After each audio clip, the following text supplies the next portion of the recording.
ಬಹಳಷ್ಟು ಸಂತೋಷದಿಂದ ಮೆರೆಯುತ್ತಿದ್ದಾನೆ.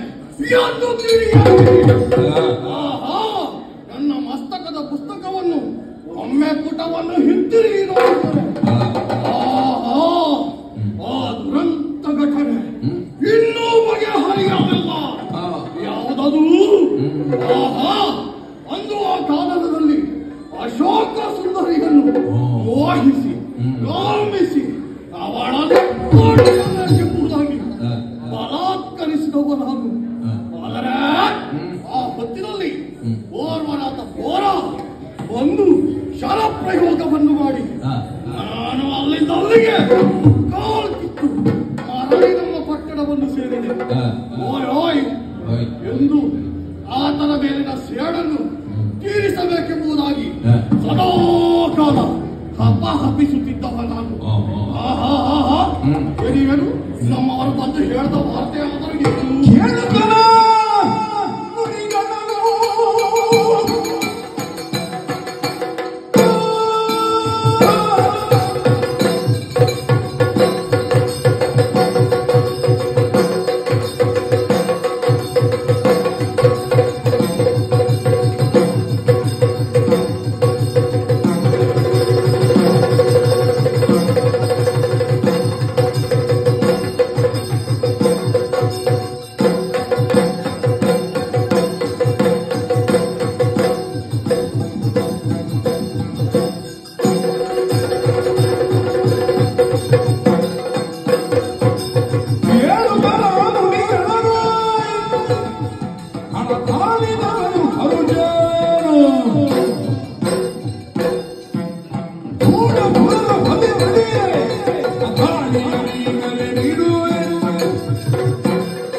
ನಮ್ಮವರು ಬಂದು ಆಡಿದ ನುಡಿ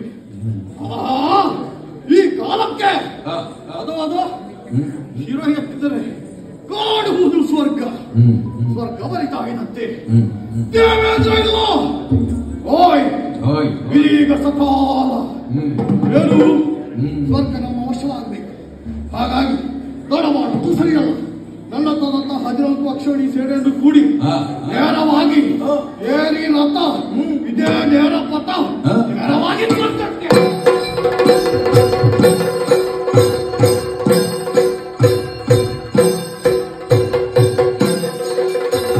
ಆತ್ಮೀಯರೇ, ವೀಕ್ಷಣೆಗಾಗಿ ಧನ್ಯವಾದಗಳು. ನಮ್ಮ ಈ ಚಾನೆಲ್ ಅನ್ನು ಸಬ್ಸ್ಕ್ರೈಬ್ ಮಾಡದೇ ಇದ್ದಲ್ಲಿ ಸಬ್ಸ್ಕ್ರೈಬ್ ಮಾಡಿ ಹಾಗೂ ಇನ್ನೂ ಹೆಚ್ಚಿನ ವಿಡಿಯೋಗಳಿಗಾಗಿ ಬೆಲ್ ಬಟನ್ ಒತ್ತಿರಿ.